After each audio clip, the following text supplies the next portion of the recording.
Kia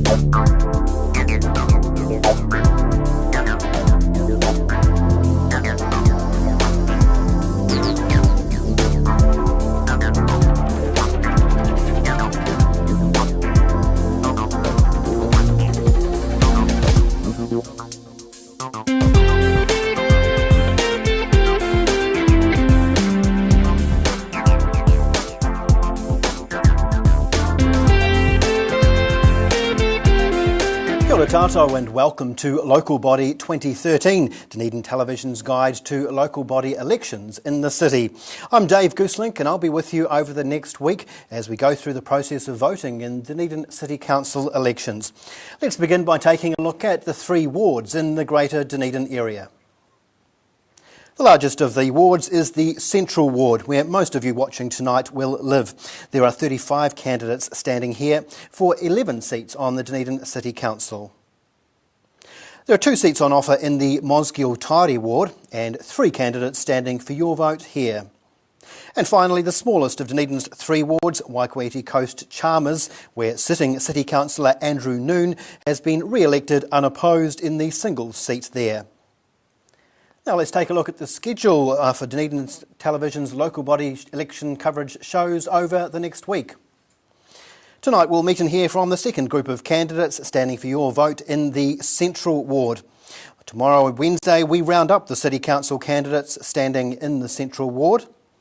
On Thursday, our attention turns to the 2 smaller wards. We'll meet the 3 candidates in the Mosgiel Tairi Ward and chat with the sole candidate in the Waikouete Coast Chalmers Ward, Andrew Noon.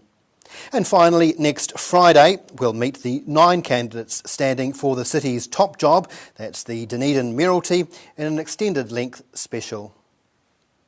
But tonight we'll be hearing from 8 more candidates standing in the Central Ward.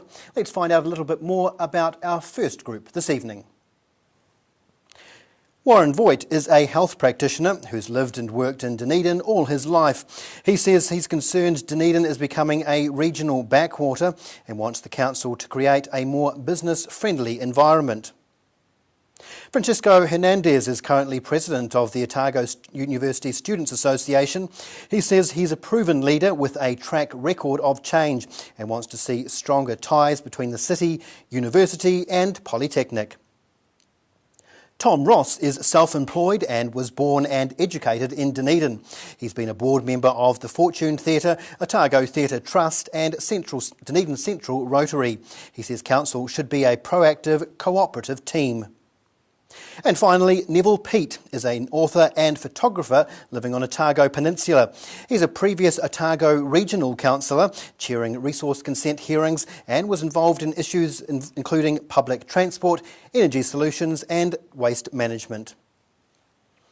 Now, as with our show last night, we'll begin by giving each candidate 30 seconds to explain why they deserve your vote.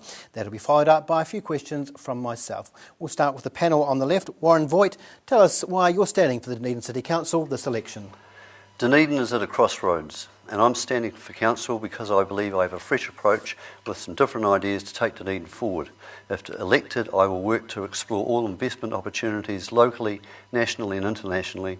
Dunedin's future is bleak if we try to maintain a university-funded but otherwise limited business opportunity, low-income society. We need to be bold, take new initiatives and develop a tourism, innovative, business-friendly environment with a strong focus on community. Council needs to be fiscally responsible with a clear plan for the future. Thank you. Warren, you're a health practitioner. How do you see those skills as applying to the Dunedin City Council? Well, because I have a wide range of contacts and a wide range of clients, it gives me an insight as to what's really going on in the community and perhaps how some of those health issues relate back to people's general health. And I'm seeing a decline both in the standard of health in Dunedin and also the ability of people to get proper health resources due to their limited incomes now. So what's prompted you? Is it a concern as to the direction the city's heading? Yes, it is. I believe that the lifeblood of Dunedin is, as with any business, any city, is the business, and particularly the small to medium businesses. And I believe they're being unduly impacted upon by unrealistic compliance costs and the like, and also unrealistic expectations on motorists to find parks that are actually driving people away from ready access to shopping. Excellent. Warren Voigt, we'll hear more from you later in this evening.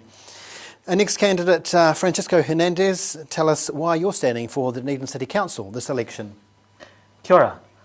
I'm running because I'm passionate about Dunedin and I want to give back to the community and want to represent students and young people in the Dunedin City Council. I'm a current member of the University Council of Otago, and I'm the Otago University Students Association President, and I've had success in setting up several startups. These experiences have given me experience in advocating for constituents, drafting complex policy, and overseeing multi-million-dollar budgets. I will bring fresh vision, proven leadership, and an independent voice in the Dunedin City Council. Francisco, you obviously had experience, as you say, with both the Student Association and the University Council. What sort of skills does that give you to bring to a council table? Well, I mean, as I've said, that it's given me experience advocating for constituents, such as when I successfully lobbied the Otago Regional Council to implement a trial student discount. It's given me experience of drafting complex policies, such as when we engaged with the Dunedin City Council to draft the minimum housing standard in Dunedin. And obviously the University of Otago has a budget which is in the millions of dollars, so I've overseen sort of complex budgets, and I sit on the Finance and Budgeting Committee. Now, obviously, you're one of a group of younger candidates standing this time. What do you think is needed, a youth voice on council? I think a youth voice is needed on council, but it also needs to be an independent youth voice. If I get elected on council, the only one I'll owe favours to are the Dunedin people. I won't owe any favours to any political party or any political ticket that's standing candidates in this election. Francisco, we'll hear more from you later on.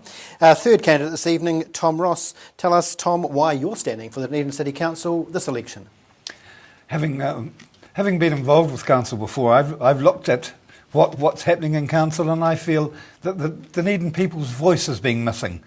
I think there's so many opportunities that are being missed. I think the Forsyth Bar Stadium is a magnificent opportunity. I see hotels, which I believe is important for Dunedin, and I believe that student housing is a very important issue, and it should be put to the top of the list, really, because we cannot have our students, our 20,000 students, living in substandard conditions. Thank you. Thanks, Tom. Well, you've obviously been a board member of theatre groups and Rotary groups. What sort of skills would that bring to the council table?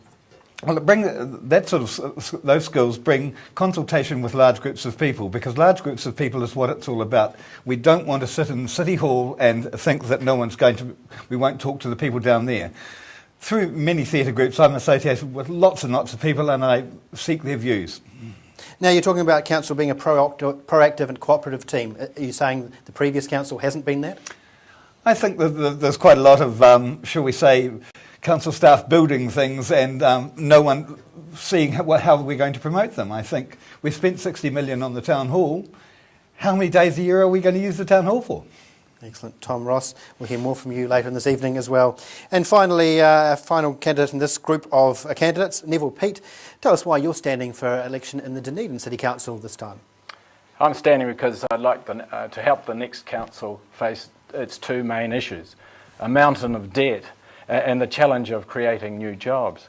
There are jobs to be had in IT and health and medical research and also in renewable energy. We need new jobs because we need more people living in Dunedin. I think about 20,000 more people actually. With little money, the council's going to have to think smarter. There will be new faces on it, and I'd like to see it pull together more. I'm a former regional councillor and Orokonui Eco Sanctuary Board Chair. Now, Neville, as you just mentioned, the Regional Council, you've been a member of that and chaired hearings from that. What skills do you see as applying to the City Council, or what's made you decide to look at the other, if you like, other council in town? Yeah, good question, Dave. I think I had 3 terms on the Regional Council. I think that's probably enough. And I had a lot of experience in the resource management area. The sustainability of our resources is something I hold dear to my heart, and I'm working hard for. I think also it's a new environment, and of course the City Council is more in your face than the Regional Council is, and I'd just like to make a contribution. Do you feel that your background from that council would apply, chairing committees and dealing with various opinions and coming to compromises? I think so. I mean, politics is the art of compromise in a way, and I do have chairing skills and a background in Resource Management Act and other legislation. Excellent. We'll hear more from you, Neil Peat, later in the show as well. Well, that's our introduction for our four candidates this evening for the first half of the show. After the break, I'll be quizzing them on questions including Dunedin's Central Business District and the tertiary education sector. Back soon.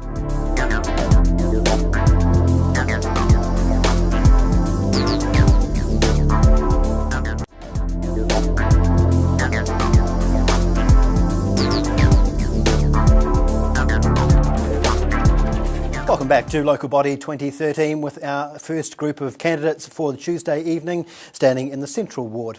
We're going to start with a question to all candidates this evening, starting with Warren Voigt on the end there. Warren, what do you see as the biggest challenges facing Dunedin City over the next 3 years? The next 3 years, the biggest challenge would be the city debt, and ratepayers are facing a steady flow of increasing rates, insurance, electricity and fuel costs. But that thing that hasn't been recognised is that measures are legally available that, if utilised, could effectively reduce interest on the debt by millions of dollars annually, and the money saved could be used to stimulate our local economy. Sounds like a good thing. Francisco, what do you see as the biggest challenges for the city over the next 3 years? I think the biggest challenge that the city faces over the next 3 years is the high unemployment, which is the general unemployment, and the high youth unemployment, which is 17%. Unemployment comes with it a variety of social, economic and health costs, and my 6-point jobs plan has been highly rated by the Otago University Economics Department to turn that around. Cool. We'll come and look at that later in the show. Tom Ross, what do you see as the biggest challenges in your mind? I think the biggest challenge is a cooperative council that actually works as a team. I think the current council is a bit split and a little bit of lacking in leadership and actually working all together as a team, because I think teamwork is important. That's where I come from. Excellent. And Neville, priorities for you as you see it? Yeah, I think jobs, more jobs, and we do need more people. I think the optimum population for Dunedin would be around 150,000, so we're 25,000 short on that. And so how do you do that? You have to create work. There's no other way to do it, as Fran has said. And I think the council is in a sort of a pivotal role to enable more businesses to come into Dunedin, the high-tech, the knowledge-based industries we need here. Excellent. We'll pick up on that. Obviously one big issue has been the 5-star hotel and apartment development that proposed near Dunedin's waterfront. It was suggested the city would roll out the red carpet, not the red tape. But is council really welcoming and red tape free for potential new businesses and investors in the city?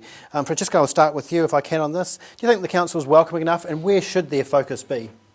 I think the focus should be on welcoming businesses such as the hotel that bring a lot of value to Dunedin, and I think the proposed construction would have done that. There's a shortage of accommodation currently in the Dunedin market, particularly when graduation rolls around and parents need to find somewhere to stay, particularly with the university taking up property such as the living space. So I think it was key to have that hotel. Tom, too much red tape, or where do you see as council being involved or should be involved? I do think that the council is basically almost rejecting good proposals like the hotel development, because we need to stimulate that sort of development. We don't have a 5-star hotel in Dunedin. People go looking when they're travelling for 5-star hotels. We have nothing. We have the highest occupancy rate for motels in the country, but we don't have a 5-star hotel. So certainly I'm right for a 5-star hotel. Neville, where do you see as a council's focus? Is that promoting to business and investors? I think it is up to a point. I mean, it's got a big economic development unit, and I'd like to know what the 6 or 7 staff are doing in there. But we do need, developments like a hotel. We've got the 4-star hotel underway at the old Chief Post Office. A 5-star one on the right, with the right design and the right location, would be very welcome. Excellent. And Warren, the hotel is one example, but should the council be doing more to welcome new business and new investment to the city? Well, they have to create a more business-friendly environment in the first place, and I've heard a term used, the Tartan Army, which is used to describe how unfriendly the council is to business. And I know of examples where people have wanted to come into town but been scared off by the raft of paperwork that they have to go through just to get started. And so I think the council has to start being a bit more open-minded and just relax the rules just a little bit to ensure that we can get things going. In other words, get things done first. Let's pick up a little bit on that theme. Dunedin's central business district, a large part of town, but is it thriving? And if not, what's holding it back? Warren, I'll start with you again on this one. What do you think of the situation with the business district at the moment? Well, the business district in Dunedin, which, as I said, is the touchstone of the whole business and tourism sector, is suffering due to unrealistic compliance costs. And when it takes $800 just to complete a food safety certificate or complete a 10-minute visit from the health and safety for a starter, then it tells you that those unnecessary expenses are going to impact on those businesses. The other thing, of course, being, as I mentioned before, that pushing motorists out of the CBD is not encouraging them to spend their dollar with shops, and you've only got to go and talk to some of these businesses to find out how much they're struggling. Francisco, what's holding back the central business district? Well, I think what's holding back the central business district is a lack of a strategy to encourage startups. Like, for example, there's a startup going on at the Audacious Business Contest, which is to create eco-plugs which could save 20% of electricity. If the council facilitated short-term leases of those properties to businesses and startups like that, that could go a long way towards revitalising the city centre, which is just filled with brothels and burnt down buildings, really. Some parts of town, maybe. Tom Ross, the central business district, is it thriving? If not, why not? I think the central business, it's sad, the central business district is not thriving, simply because we've got so many people now saying, not going into an earthquake-unfriendly building. You know, what's your status for earthquakes? The council is a good example. The council won't move into any of the historic buildings because they haven't got earthquake strengthening. It is a problem, and it's. Let me give you an example. The Mayfair. We want to install a lift to put handicap wheelchairs up. The cost of that's about $100,000, but in fact, to do it, we've got to comply with everything, which is $2.5 million. So a lot of work there. Yeah. Neville, finally, as you walk through the central business district, is it thriving? Well, I think it's ticking over. Some parts of it are doing okay. But when you look at Princess Street, for example, you see a lot of empty shops, and I think something needs to be done about that. Maybe centred on the exchange. The revival of the exchange is pretty pivotal, I think, in terms of refreshing the CBD area. And I also like the idea of old warehouses and old buildings being converted for apartments, and having more people living in a high-rise situation close into the CBD. Excellent. Neville, thanks for your time. Well, we still have tertiary education, but we're just coming to a break. So after the break, we'll tackle tertiary education. The other issue on the cards, cycleways. Back in a moment.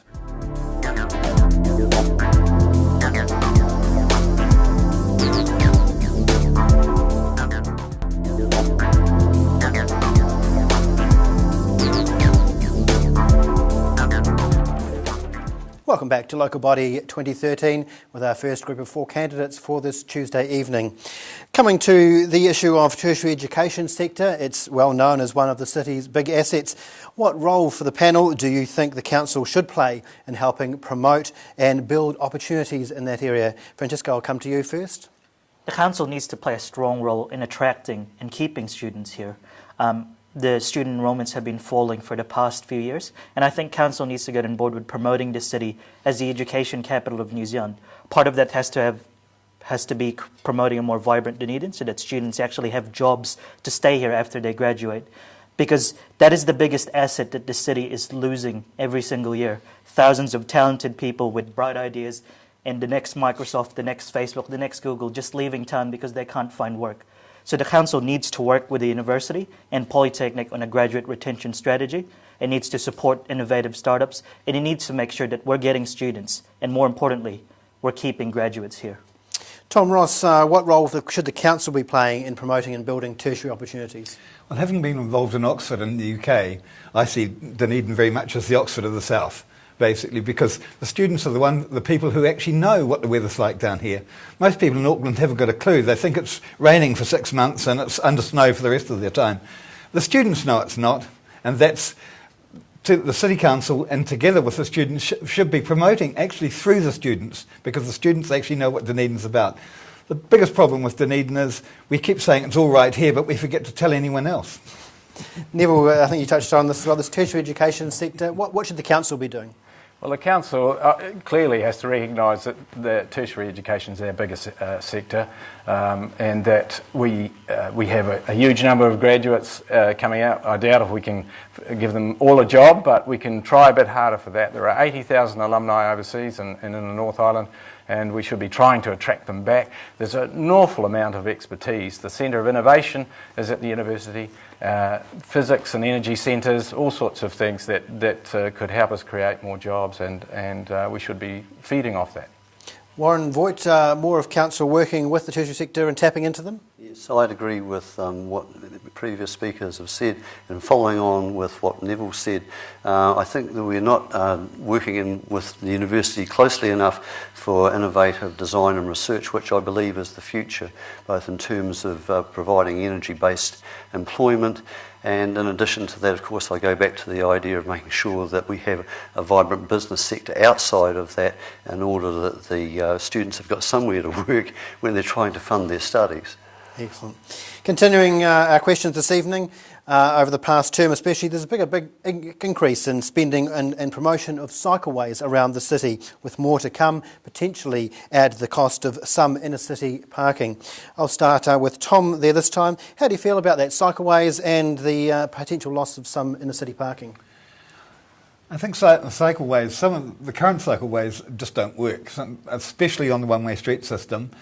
I think if you want to be safe with cycles, you really need to move them. If we're doing it down Highway 1, which I don't necessarily agree with, but if we're using Highway 1, we need to take the cyclists to one side of Highway 1. Right now it's incredibly dangerous parking on there, even for a car driver, but I also ride bikes. Neville, Pete, your position on cycleways, more spending and that versus parking? Yeah, a steady growth in spending, but don't go overboard with it. I think we have to separate cycleways from motor vehicles quite clearly to do that. And if we lose parks, we are at the same time promoting the buses, the public transport, and to offset the need for people to park in the middle of town. Warren Voigt, your thoughts on cycleways? Well, I've lived in Dunedin all my life, and I've yet to see evidence that trying to provide for cycleways in a topography and weather environment like Dunedin, I used to be a cyclist, is actually going to bear much fruit in the immediate future. We must plan for it in the long term, but I don't believe that it has to be at the cost of the motorist, who after all pays for those roads where the cycleways are going through in the first place. And I think we need to look after business first and then provide for cycleways perhaps a bit further down when our population increases. Francesco, cycleways, more spending and at the expense of parking? Absolutely. I was close friends with a lot of the students of Chris He, who passed away because of careless motorists last year, and I think we need to be investing in cycleways. I don't want to see another cyclist getting injured or killed by careless motorists, because we haven't been putting money into investing into safer cycleways. I think we need it to attract young people, and we need it for a future-focused Dunedin. Right. Now, two quick-fire questions to each of our candidates. This one I'll address first to Neville Pete. The Regional Council is involved in promoting the sustainable development of Otago's resources, monitoring and policy making around those issues.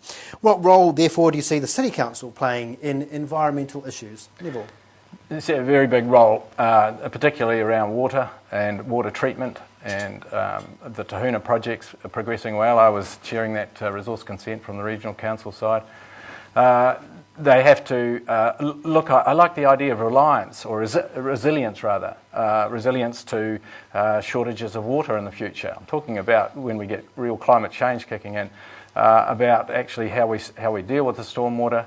That's going to be an expensive thing. We're not going to do that overnight either with the debt mountain we've got. But we'll get there. We have to address these issues. And the final one, soils. We can't keep planting, houses on Class A soils that should be producing food. And I'm talking about where I grew up on the Taieri. And I just feel that the council has got to come up with some strategies through the district plan, the new one.